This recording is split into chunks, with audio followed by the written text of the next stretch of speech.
Hi everyone, it's Miss Chelsea with the Mount Holly Branch Library, and it is time for another Creative and Crafty where I take really cool DIYs that I find online and try to recreate them for you with either items that you can find laying around the house or that you can get from your local Dollar Tree.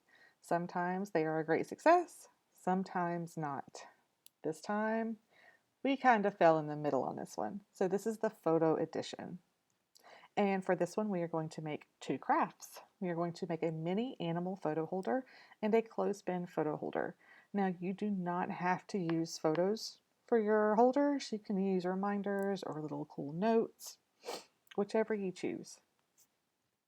So for the first one was the mini animal photo holder. For this craft, you are going to need mini animal figurines. If you have some of these already at home, great, because the ones that I could find at the Dollar Tree were very, very, very small. I still made it work, but I would have preferred to have a bigger animal figurine than what I had. You are going to need some thin wire or chenille stems. I use the floral wire that can be found at like the floral craft section in the Dollar Tree. It's a very thin kind of green wire.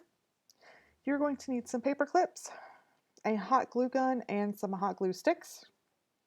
Paint and paintbrush are optional. Um, I will show you one that I did paint and show you how that experience was. But for the first thing, there's two different ways that you can do this.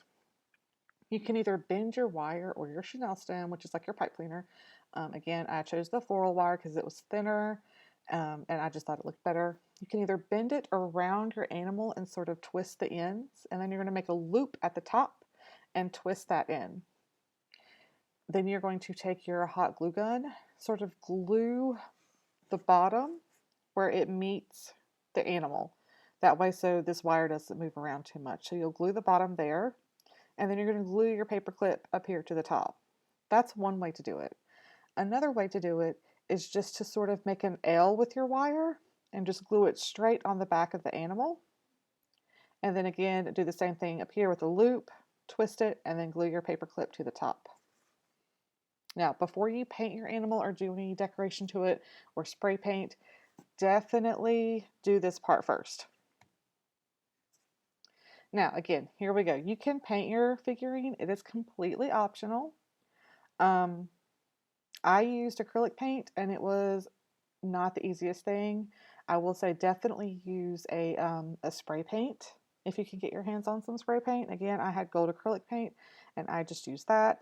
The coating of whatever these animals are coated in did not want to adhere to the paint, so the paint kept sort of wiping off, and I had to put a really thick layer on and then wait a really long time for it to dry and then go back and do another layer.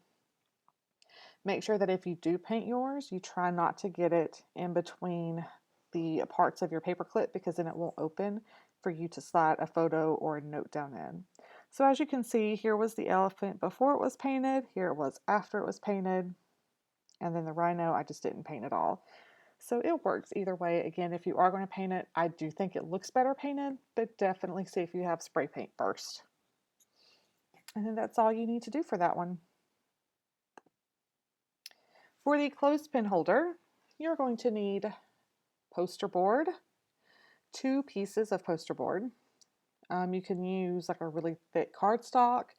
If you just use regular size cardstock paper, it's probably not going to be very big. So that's why I say get like one of the big white poster boards and then just cut that poster board up. You should get about 4 sections out of it. So that would be 2 separate photo holders.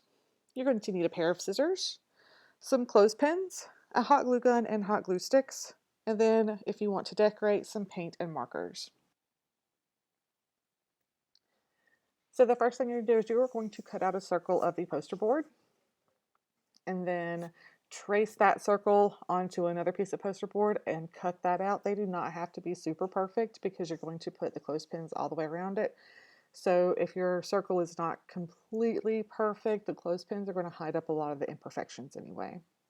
Once you have your 2 circles cut out, go ahead and cut a smaller circle out of the middle 2 circles. So now you have a smaller circle that's cut out of each of them. And then once you cut one middle out of one circle, just trace that onto your other one. That way they will be the exact same size and shape.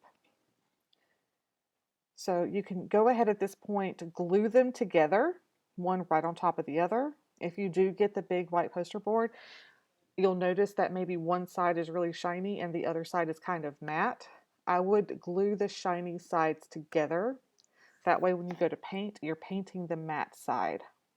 And then you can just go ahead and paint one side of the ring and let that completely dry. I just did a base coat of blue and then just sort of went in and dusted it around with some gold paint.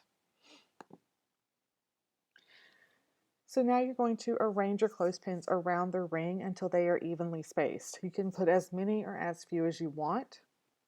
This is really important though. Arranging them first will let you sort of see how far apart you want them spaced out. How many do you want? Remember that when you go to put your photos or reminders in, they are going to take up a good bit of space. So having them completely side by side will just be a waste of a lot of the clothespins. You won't be able to use a lot of them.